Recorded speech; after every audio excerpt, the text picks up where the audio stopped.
Hare Krishna. Welcome to Weekend Wisdom series on Bhagavad Gita. We are starting our discussion on chapter 10, the opulence of the Absolute.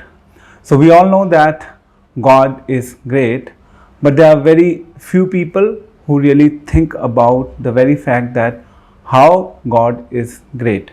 So it is very important for us to understand how God is great. So it is first step to know that okay, God is great, but the next step in life is to know how God is great. So God himself is exhibiting his opulences to prove before us in this chapter 10 how God is great, how is he opulent. Now at times people ask this very question that why God is exhibiting his opulences, why Krishna is talking about his greatness himself. So the answer is very simple, that it is meant for our interest, it is meant for our welfare only.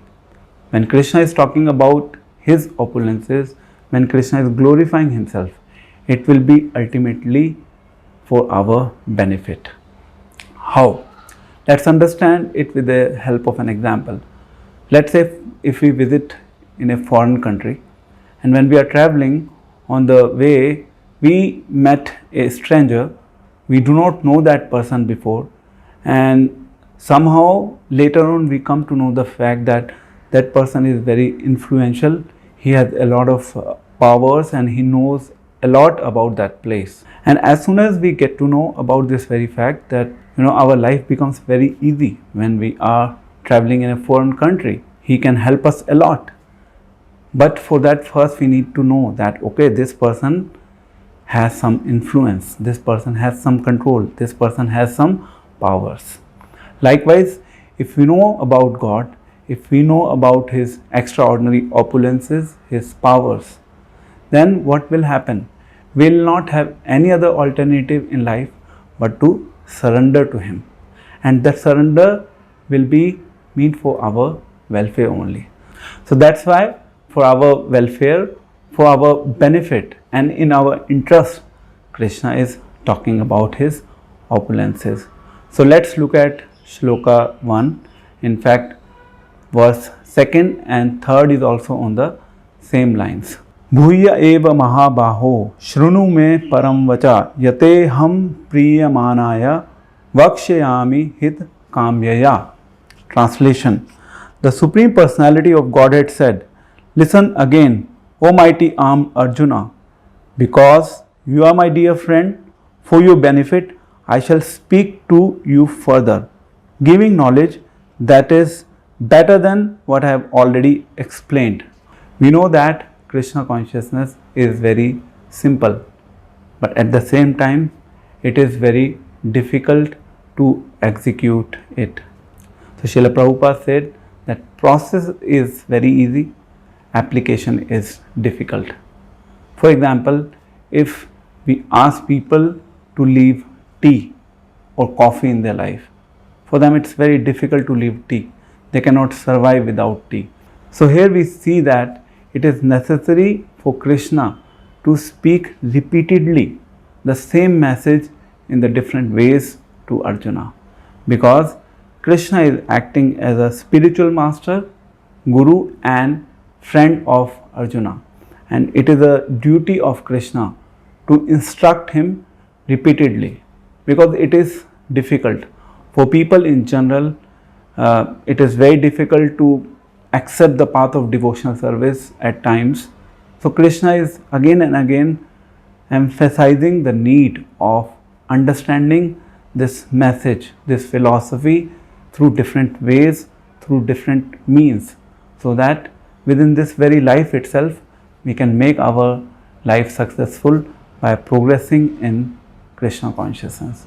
As per Vedic injunctions, there are two people who must be respected. One is Guru, the spiritual master or the teacher, and second is the doctor. They must be respected, because a teacher and a doctor both have a compassionate heart, and they basically provide their instructions or guidance for the benefit of their patient or their student. So we have to respect them. Similarly, Krishna is instructing Arjuna here as his friend, as his guru or the spiritual master, so that Arjun can understand this philosophy of Bhagavad Gita, and we also can understand this message of Bhagavad Gita in our life. So we all need a little qualification to understand this chapter. So some advancement is necessary. Otherwise, we will not be able to relate to the message that Krishna is talking here. Because now we are getting into the more deeper aspects of the devotional service. Krishna is talking about his opulence. And if someone is talking about his or her opulences, then we need to have some kind of relationship with that person. For example, if there is a mother and if she loves her child very much, and wherever she goes, she simply talks about her child, like my child wakes up at this time in the morning, my child eats like this, my child sleeps at this time, my child studies online in the school like this. So if she keeps on telling about her child to people, then people may not like it very much. For mother, it is something really relishable, pleasing, because a mother loves her child. But others may not have that interest, because they do not love that child very much. So likewise, if we have some connection with Krishna, if we have cultivated some relationship with Krishna, with advancement on the path of spiritual journey, then we can relate to the opulences. So unless and until we do not have attraction for Krishna, we will not be able to appreciate these opulences. So some advancement is necessary. Krishna is saying that I am beginningless, I do not have any starting point, as people want to know when Krishna came into existence or when God came into existence. God does not have starting point, that's what he says. And then he further says, I am unborn.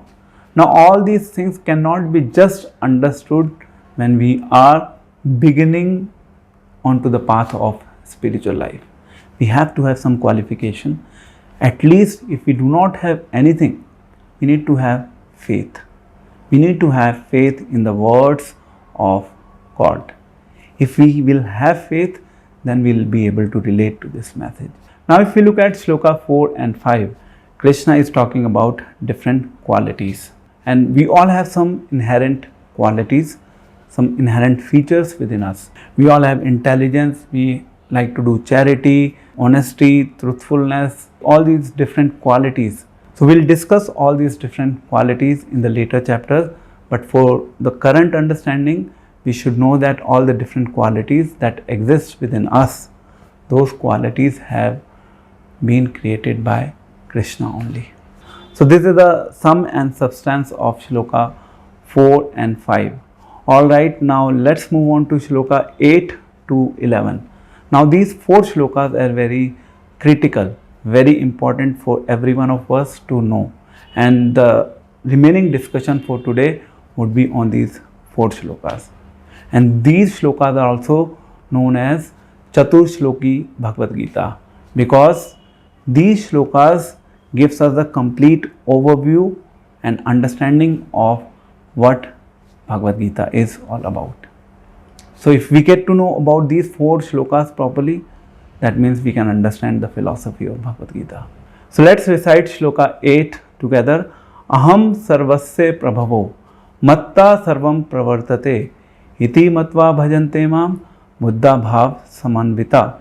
Translation: I am the source of all spiritual and material words. Everything emanates from me.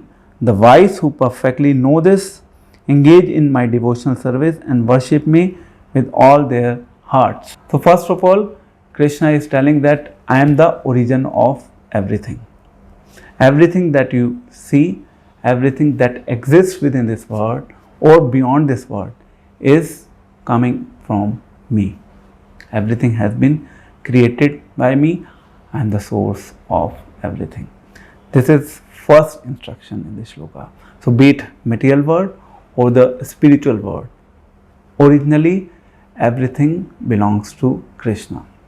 So when we talk about Vasudhaiva Kutumbakam, when we say that this word is one family, that means universal love, universal brotherhood and universal friendship.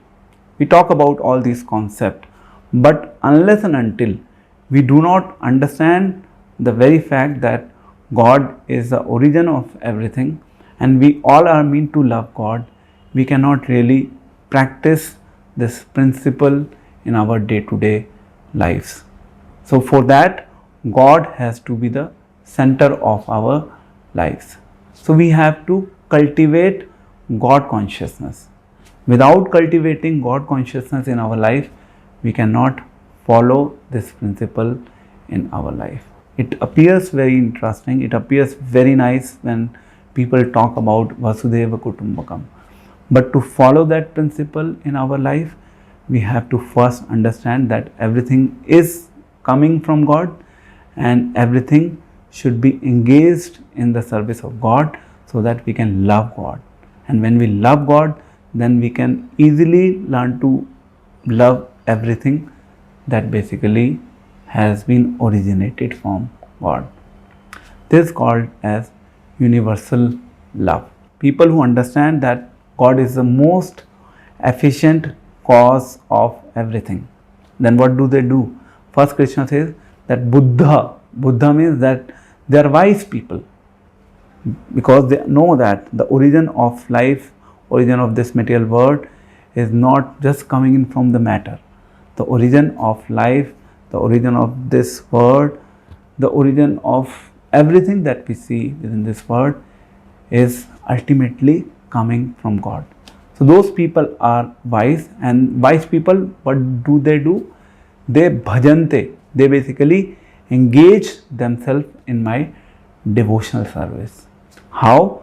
With full emotions, with all of their hearts. Now shloka 9 or second shloka of this Chatur Shloki Bhagavad Gita. Machita Madgata Prana Bodhayanta Parasparam Kathyantascha Mam Nityam Tushyanti Cha Ramanti Cha. Translation: the thoughts of my pure devotees dwell in me. Their lives are fully devoted to my service and they derive great satisfaction and bliss from always enlightening one another and conversing about me. Here the qualities of pure devotees, those who are practicing devotional service in their lives, what do? Their symptoms have been discussed by Lord Krishna in this shloka. So he is telling about three things. First, he says that the thoughts of my pure devotee dwells in me. That means they are always thinking about the very fact how they can please Krishna, how they can serve Krishna. So they are constantly contemplating what can please Krishna, and then they take action in that direction to please Krishna in their life. And second is the service. So basically when they are constantly thinking, then they act, then they render some practical service. So there Krishna is talking about the concept of service. They are engaged in my service all the time. What kind of service? Now there can be so many different varieties of service, and in this shloka Krishna is specifically talking about the discussion between devotees. Devotees discuss about me, about my glories, about my pastimes, about my message that I have given in Bhagavad Gita. Devotees are busy in discussing about it.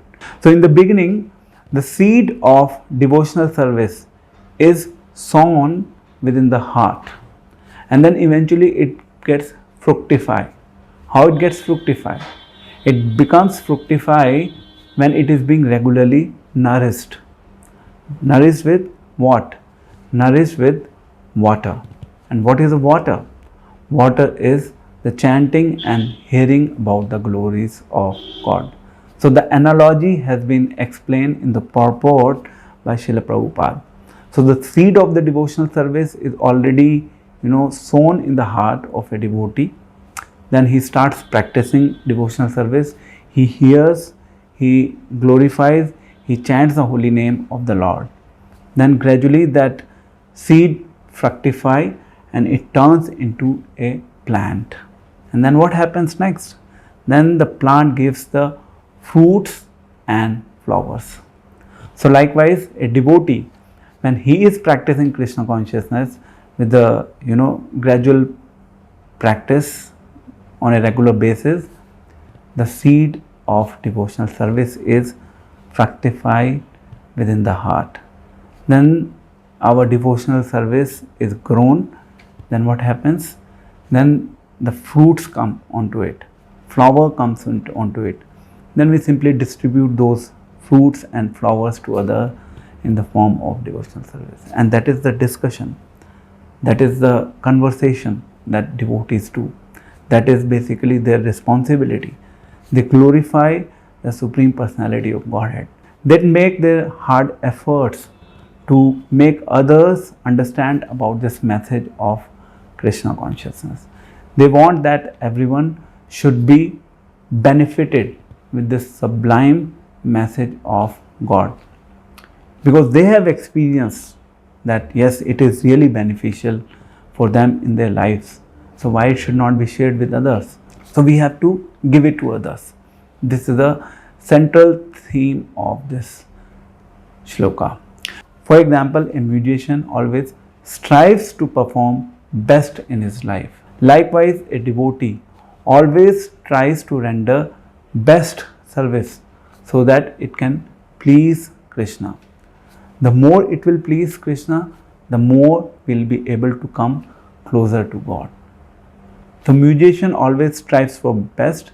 Likewise, the devotee always strives to perform best, because God is not an ordinary subject matter. Cultivating our relationship with God is the most virtuous thing that exists within this world, and we cannot take it lightly. We have to try to do our best with utmost sincerity. At the end of the day, Krishna is looking at our sincerity. And if we will be sincere, even if there will be some lapses in the performance of our services, Krishna will lovingly accept those services from us. So the focus should be that, okay, I have to give my best with utmost sincerity and honesty. And that Krishna will like.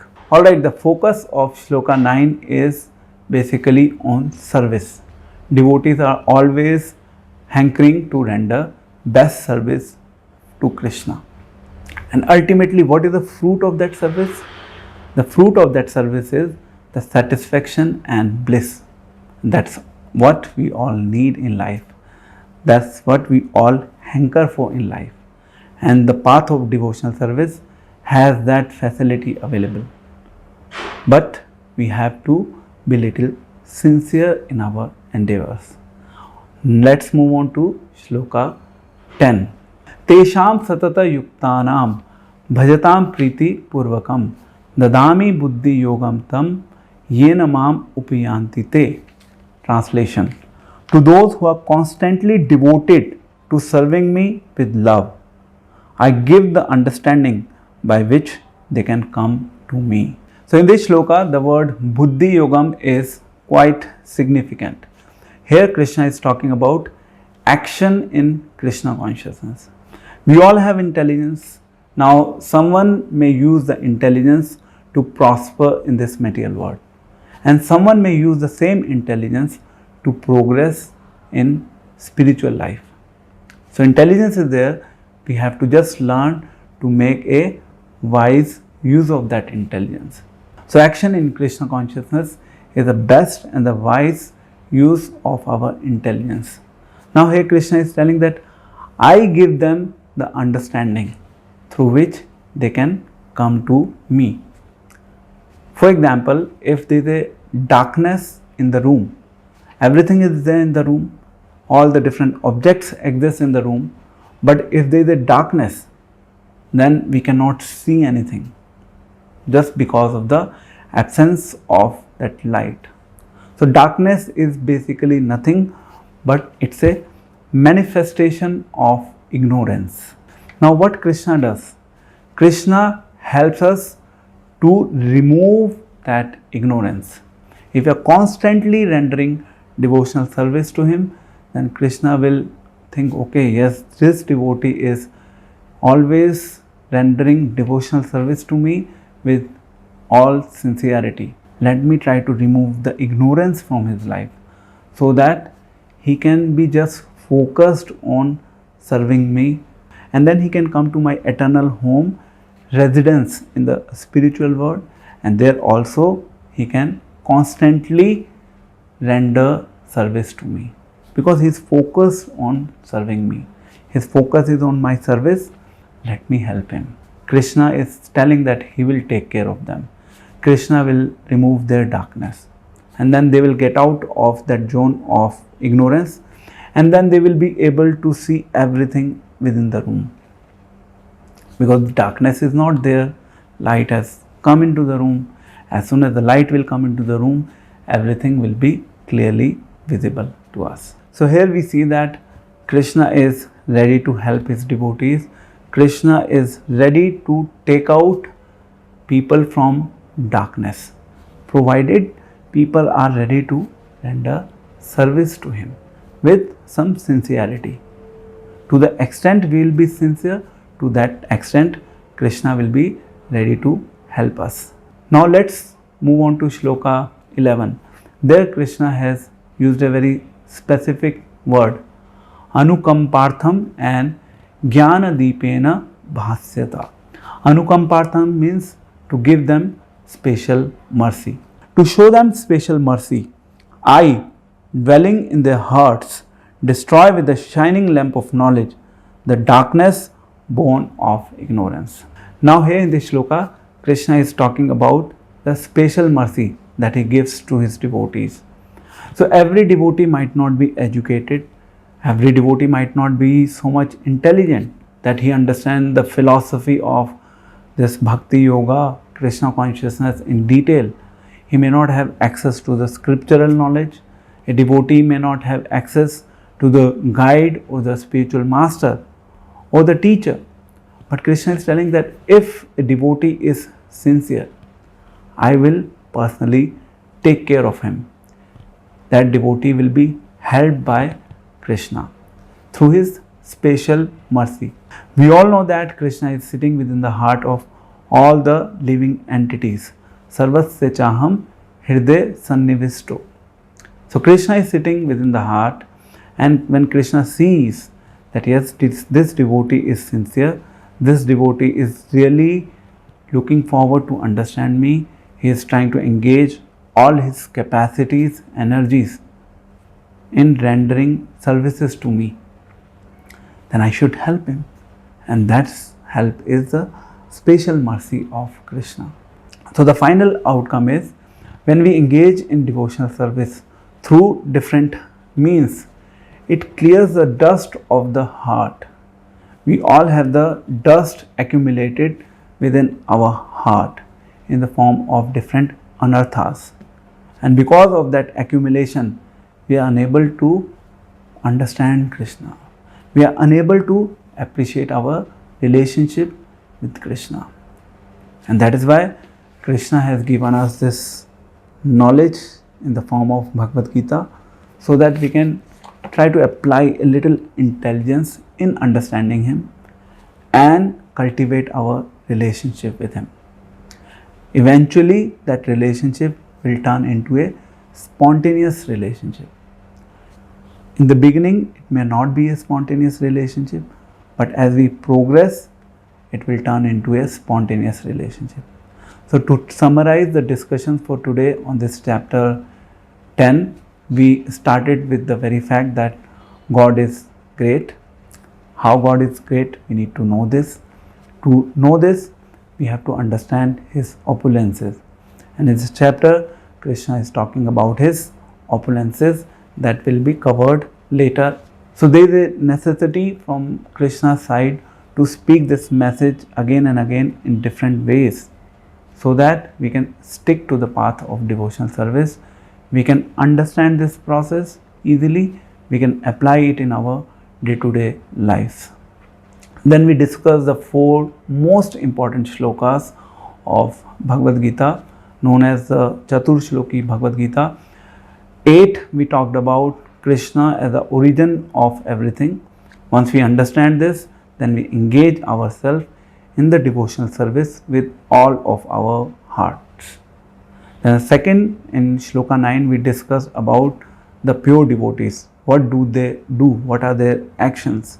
They are constantly thinking about Lord, they are engaging in different devotional service, then they are discussing about it, and from that they are deriving great satisfaction and bliss. Initially it might be a forced engagement, but eventually it will turn into a spontaneous engagement. Then in Shloka 10, Krishna is talking about the very fact that those who are constantly engaged in rendering service to me, I give them the understanding through which they can come to me. So Krishna will help us so that we can easily get out from this cycle of birth and death. But we have to be focused. We have to perform our action constantly. So this is the third message. The fourth message is that Krishna will give us a special mercy. If we are not able to understand him, but if we are sincere, if we may not be able to get to his message, if we are sincere in execution, by chanting this holy names of Krishna, Hare Krishna, Krishna Krishna, Hare Hare, then for sure Krishna is going to help us. We can easily chant this Hare Krishna Mahamantra in our day-to-day lives. We can easily hear this message. Hearing is not difficult. We simply have to just give some time of our life to hear this message. We simply have to give some time to chant the holy names of Krishna in our lives. And if we'll keep on executing this action with sincerity, then Krishna is ready to give us all help. Krishna will give us all satisfaction. Krishna will give us all bliss in our lives. We don't hanker for that happiness, satisfaction and bliss. When we are going through that path of devotional service, then satisfaction, bliss, all these things are simply lying on the passage. We do not have to do any extraordinary endeavors to get that satisfaction and bliss. It's just lying on the passage. We simply have to be sincere that we have to execute devotional service. So with this note, I thank all of you for watching this Weekend Wisdom series on Bhagavad Gita. We'll continue from text 12 in the next session. Thank you very much. Hare Krishna, Krishna Krishna, Hare Hare, Hare Ram, Ram Ram, Hare Hare. Shrimad Bhagavad Gita की जय। जगत गुरु श्रील प्रभुपाद की जय।